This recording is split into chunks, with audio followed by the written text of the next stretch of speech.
ذلت برداشت کرنے سے موت بہتر ہے۔ بہت سے مقامات پر خاموشی بہترین مددگار ہے، اگرچہ تم بہترین بولنے والے ہی کیوں نہ ہو۔ مال یا جان کا چلا جانا نقصان نہیں ہے، انسان کا سب سے بڑا نقصان کسی کی نظر سے گر جانا ہے۔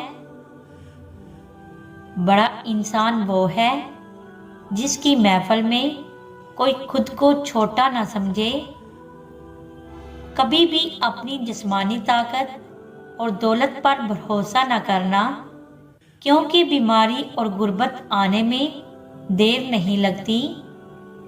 بہترین حاکم وہ ہے جو اپنے مخالفوں کے سامنے بزدل ثابت ہو اور نامردی دکھائے، لیکن کمزور لوگوں کے سامنے جرأت کا مظاہرہ کرے۔ جب تم جان لو کہ تم حق پر ہو تو پھر نہ جان کی پرواہ کرو نہ مال کی۔ اگر تم حق کو نہیں پہچان سکتے تو باطل کے تیروں پر نظر رکھو، جہاں پر وہ لگ رہے ہوں وہی حق ہے۔ ہمیشہ مخلص لوگوں سے رشتہ جوڑو، کیونکہ وہ اچھے دنوں میں سرمایہ اور برے دنوں میں محافظ ہوتے ہیں۔ جب امتحان کی گھڑی آ جائے تو دیندار تھوڑا ہی رہ جاتے ہیں۔ انسان موت سے بچنے کی کوشش کرتا ہے، جہنم سے بچنے کی نہیں۔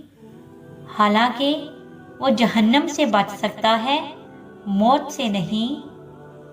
لوگوں کی عزت و ناموس پر حملہ کرنے والوں کو نہ اپنے پاس بٹھاؤ نہ ان کے پاس بیٹھو۔ اگر لوگ تم سے امیدیں وابستہ رکھتے ہیں تو یہ تم پر خدا کے فضل کی دلیل ہے۔ جیب کے اندر لوہے کی کوئی چیز رکھنے سے جادو اثر نہیں کرتا۔ اگر آپ رزق کی تنگی سے بچنا چاہتے ہیں تو کھانے والے برتن ہمیشہ صاف رکھو اور کھانے کے بعد برتن کو اچھی طرح صاف کرو۔ بند گوبھی کھانے سے موٹاپا کم ہو جاتا ہے۔